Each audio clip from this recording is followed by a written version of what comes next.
good afternoon.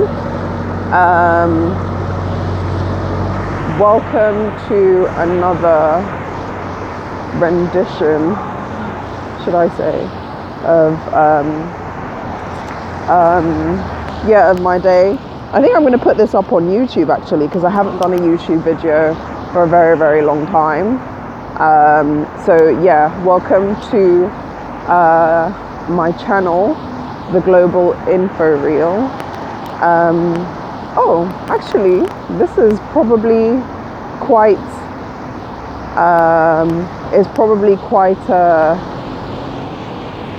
appropriate for my YouTube channel,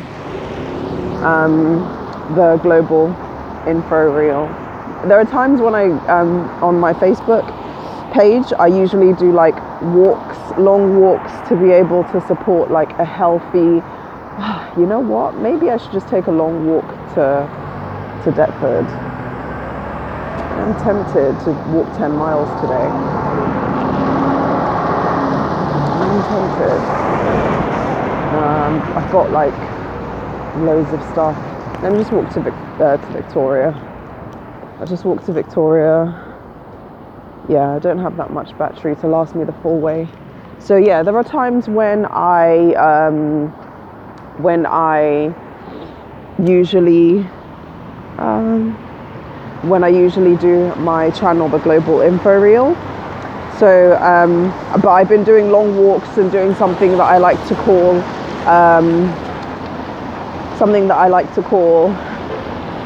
this is going to sound quite funny, but that I like to call Streetdaywalker thoughts.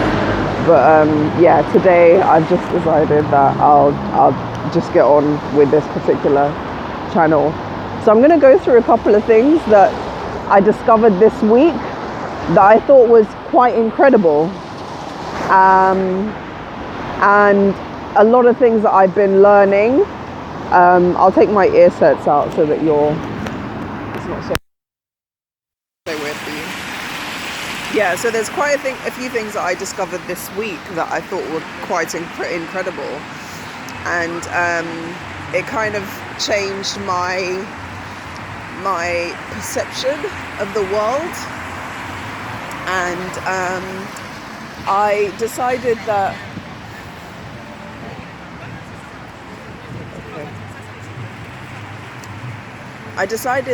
I would effectively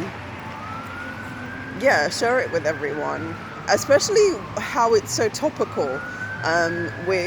I've just kind of realized that there are two elections going on this year, one in the UK and one in the US.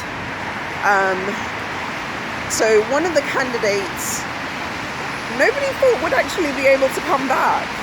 I didn't think that Donald Trump would be able to come back, because he'd been kind of gone through the whole court process where the Supreme Court decided that he should be impeached, and then there was the whole decision on whether or not he could run as a candidate. And it's just incredible that this person has now won himself a seat as a candidate for the US presidential election. But one of the things that is of great interest to me is the decision to end birthright citizenship.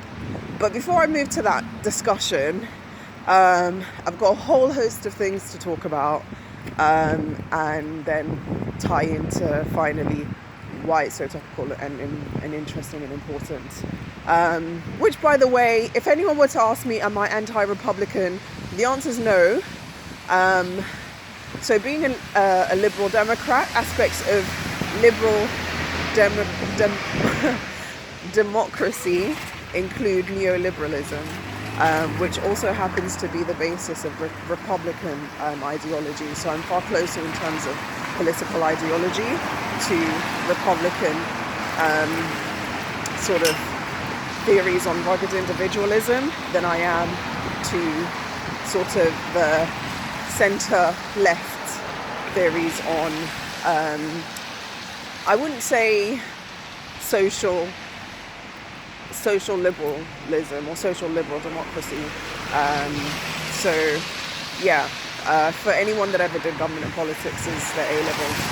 So I'm not adverse to some ideals, but starkly adverse to others, which is, yeah, an interesting space to be. I'm definitely not a Labour supporter, if anyone's wondering, at all. But yeah. Oh my God, this is the reason why I don't like black cabs. They're so weird. It came out of nowhere. I'm not a Conservative supporter either. That's London for you. But yeah, so so I'm still reeling from that black cab just turning the corner in front of me. So I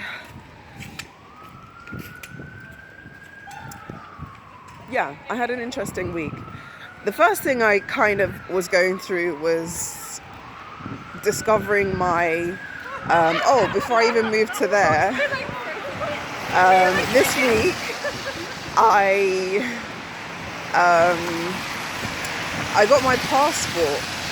It was a relief to be able to like apply for everything and just be honest and open about the whole of my circumstances. And then I got my Sierra Leonean passport back, but not the new one, the one that I already had that's been expired for a very long time.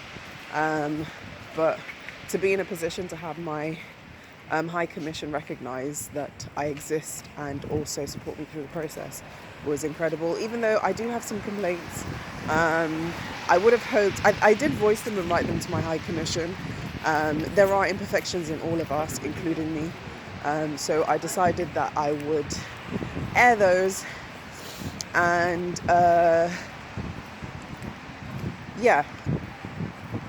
when I wrote it, it was mostly focused on the fact that growing up, we didn't have language schools, we didn't have the opportunity to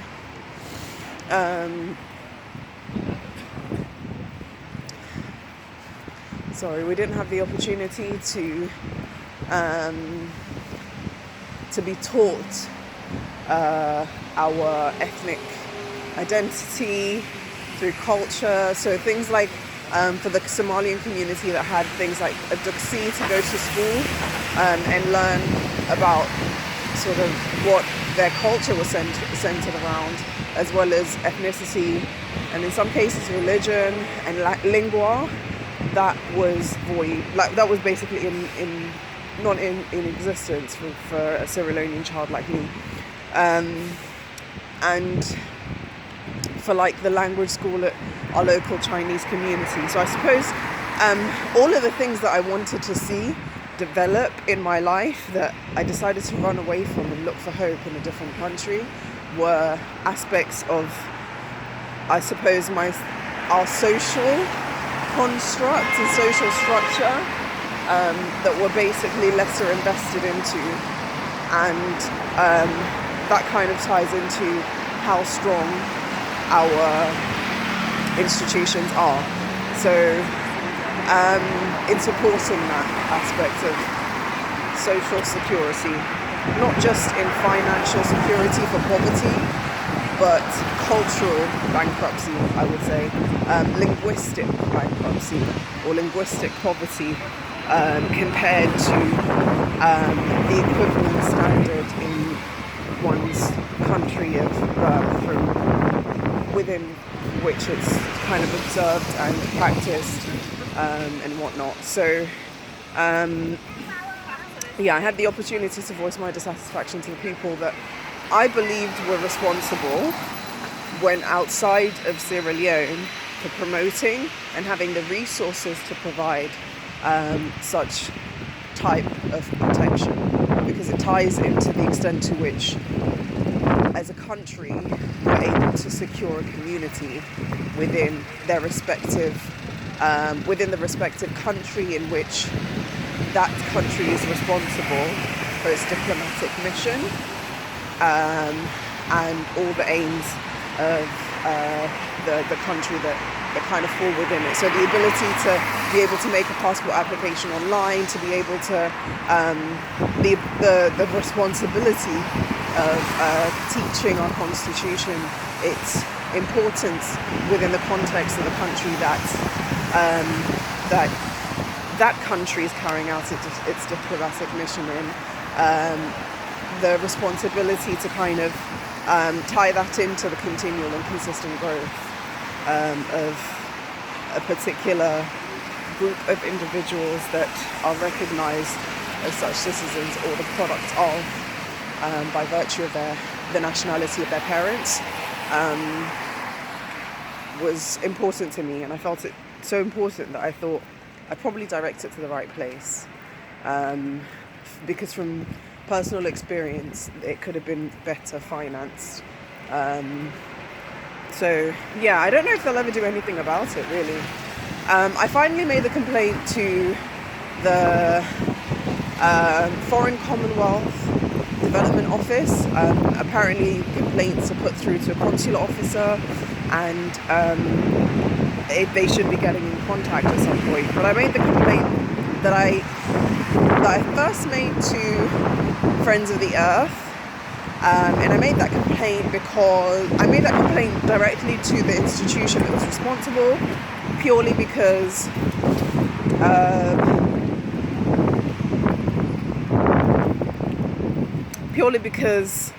they were the appropriate department to deal with this particular side of things.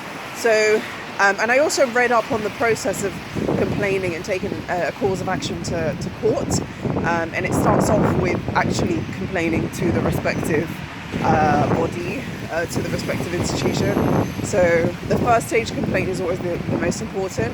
The reason why I made a complaint to them was because the DWP aren't in a position to actually be able to do their job if the Foreign Commonwealth Development Office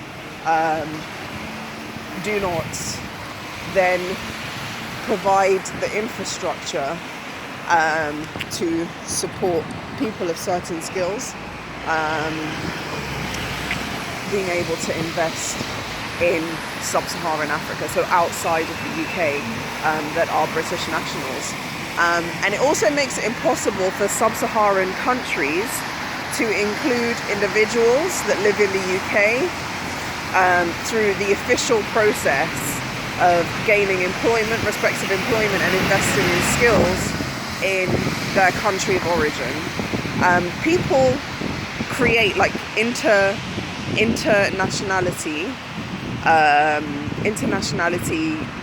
marriages, and children create bonds for life that can't be broken through political discourse or legislative changes over time. So it is still important to create people, because they still act as a measure of, I should say, peacekeeping. Because if you have a brother or cousin or a sister that is of a different or opposite kind or interest to yourself, it's simply impossible to fight that person and not make up again, because you're bound by blood. So yeah, it's still important in that measure, but to be able to open the door to, I would say, legislative and through state supported and institution regulated inclusion of people of all nationalities, and also for like sustaining the international treaty on the protection of minorities. It makes it easier for a country within sub-Saharan Africa to accomplish all those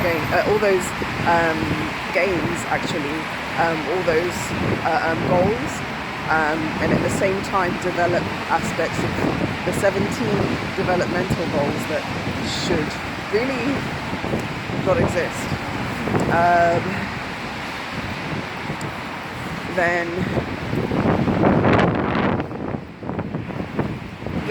So it's that was the first stage, and the next complaint I think I'll be making is to Ofgem.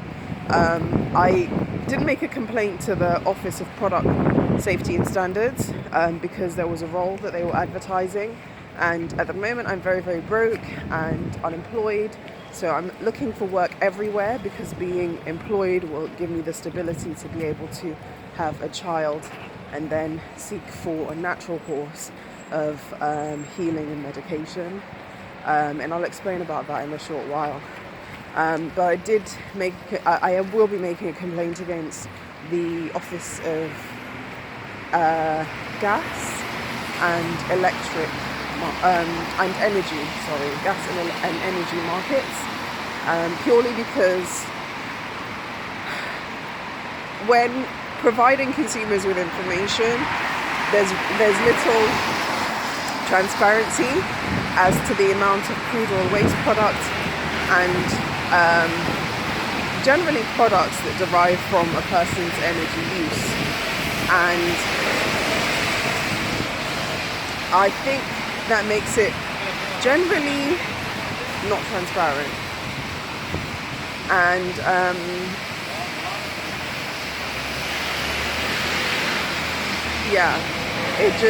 it doesn't feel right to me. So one thing that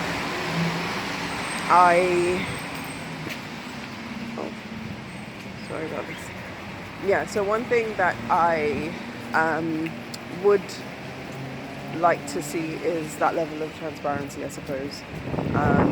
And it takes for an office such as itself to decide on how to make consumers, how to enable consumers to be ethical purchasers. Because if you produce a certain amount of crude or waste products, then at some point it will end up in cosmetics. So it's for that person to kind of see that responsibility and decide what is the fair extent. And I suppose that's where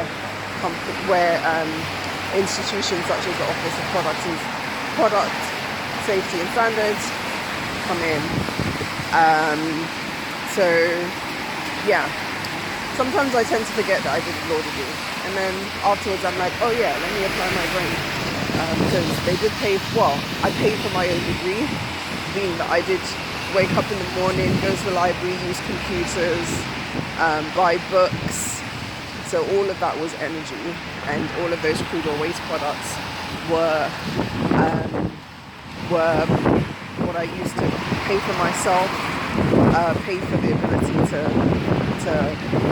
use a particular institution, and even my lecturer, the privilege of having my lecturer exist, because my lecturers weren't actually in colour, and my first degree in any case, and my second degree, all of my lecturers weren't black at all. So, and also the administrative staff weren't black either. So having the ability to carry up to 4 people was, yeah. As well as acquiring a student loan at the same time. So yeah, it's sometimes I forget that I'm actually paying into that. And you can only use energy if you can guarantee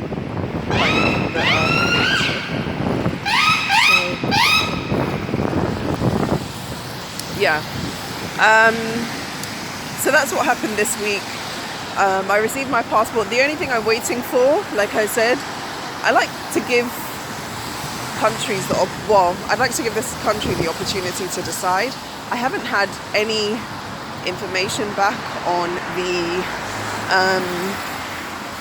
on what I sent in not a complaint, on what I sent in and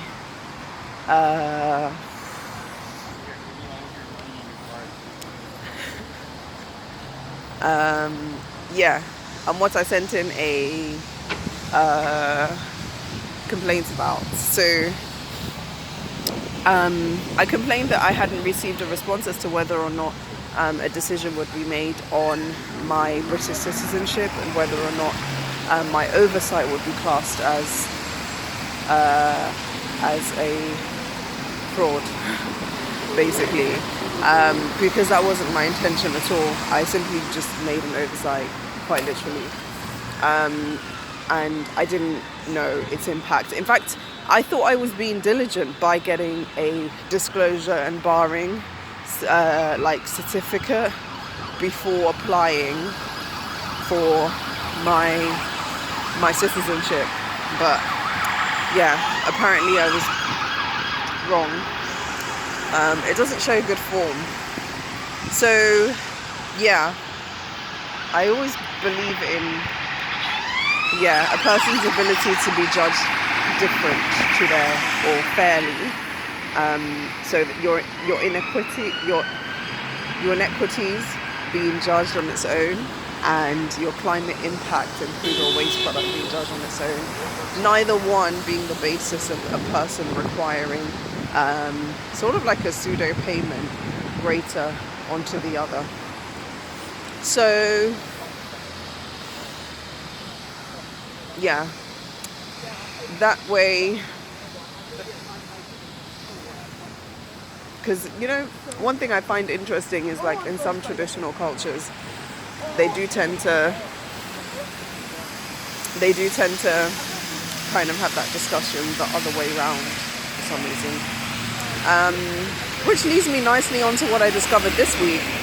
So I think during my degree I did have a couple of friends that studied the law of obligations.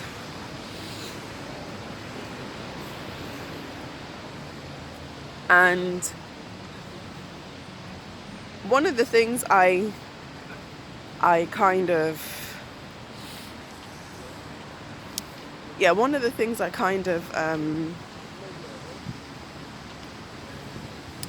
I don't know, discovered that was quite sad this week. Especially, like, it was the day before I started my period. So it was the 15th. And one of the things I discovered was that I had like an eye-opener to the law of obligations in the context of customary international law. So for anyone that doesn't know what that is, customary international law is basically how customs that so things like the law of the sea, things that are usually done in terms of the trade between countries or contracts between private parties that concern the transfer of goods, products or services by sea, the contract that would occur between countries that have differing laws according to one custom that's observed that is legitimized through its national laws in one jurisdiction, and then the opposing in the other. So I'm actually one of those people that's in that space, in between that space, but also protected by international treaty law. It's weird. So yeah, I'm one of the only few people that can actually say that X, Y, and Z is not one of the few. I wonder whether there's other people that were born into like relationships of polygamy or not. Yeah. Anyway, so yeah, I had the privilege of being able to educate myself in that aspect and understanding how that kind of ties into the rest of the conversation of globally. So yeah, having the opportunity to educate myself on customary law, or customary, or the law of customs is what I like to call it. So in my country, Sierra Leone, we recognize customs, so the law of the people that, so here we refer to it as common law. In Ireland, it's recognized, but only in the context of the English legal system.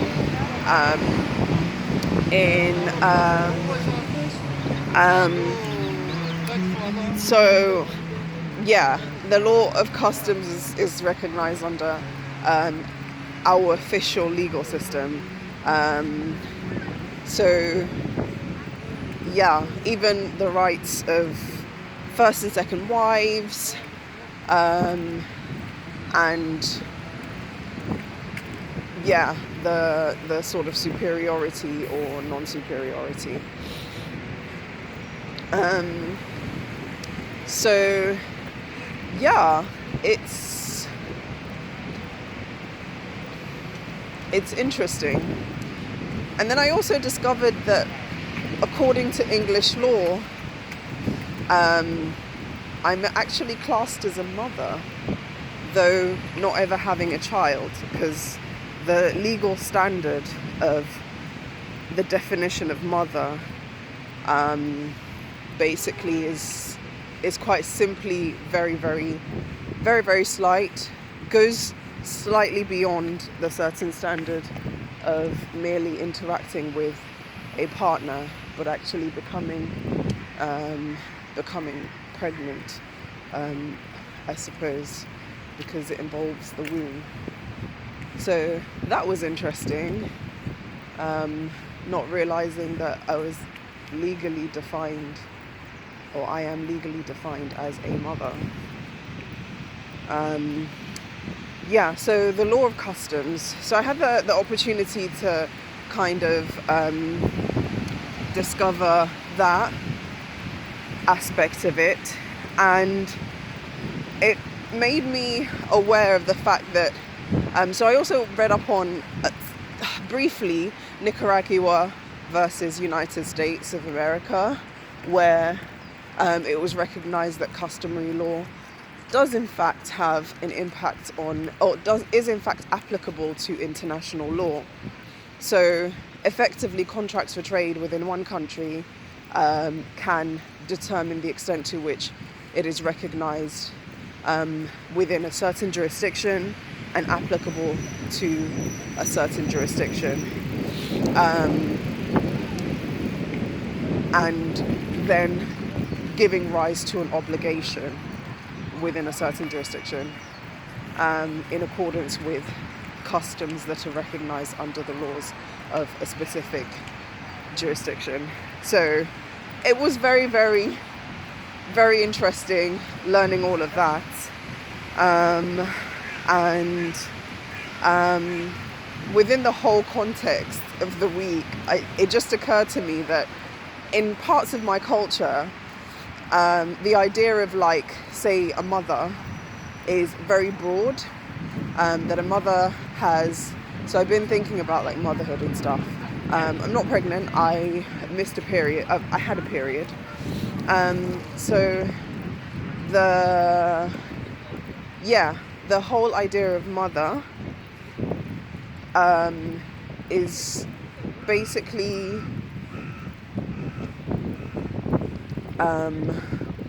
a person that provides, protects, and that up to and including all of the needs of a child. And when you think of a mother, so some people culturally can claim a person as a mother. The extent to which that's recognized under our statutes is, it goes according to like cases, and at the same time, so the extent to which it's recognized in our legal system goes in accordance with cases, constitution, in Sierra Leone, that is, cases, constitution, and statutes that have been passed through acts of parliament. So that broad definition of mother and how one is obliged according to customs, someone might be able to correct me on this, may or may not determine whether or not an individual in one part of the world is obliged to apply the crude oil waste products of whatever it is that enumerate from whatever it is their child has had to require for their existence, because it is the mother's duty to provide. So if the child is in a position to require for certain medication, certain clothes, X, Y, and Z, the mother then becomes responsible for providing for that, up to and including protecting the climate. So that obligation, so in our culture, in any case, how a person meets their obligations in terms of money or in terms of who they call for help from comes from like your call or familial call. So sometimes, like when they have especially when you were born in polygamy, when they had the family meeting, they call obligations according to the seniority of the wives, and then when it comes to the children, the seniority of the children. So the first son or daughter becomes the person that's responsible for the family, or responsible for making certain decisions or requiring an instruction. And in terms of adoption of other family members' children, the standard that my parents followed anyway was that they could only make a request, or my father being the first son could only make the requirement of his sort of siblings on the basis that he was a parent himself, and whatever he couldn't do to his own child or couldn't harm, and could be of no question as to his good intentions to a child born of the soil, born of our soil anyway, or to a parent born of the soil that has a child that is our nationality. Whatever they couldn't do to them, they wouldn't do to their brother or sister's child. So when obliged and when giving instruction, and with respect to, I don't know how it occurs in terms of wives. So if the wife cannot, so the father, if a person who cannot pay and is the senior, that requirement or call for support from their siblings would only come into effect. What if they recognize this person as their siblings? And two, if my arm. And two, where that individual himself can demonstrate that what they require of their own would not be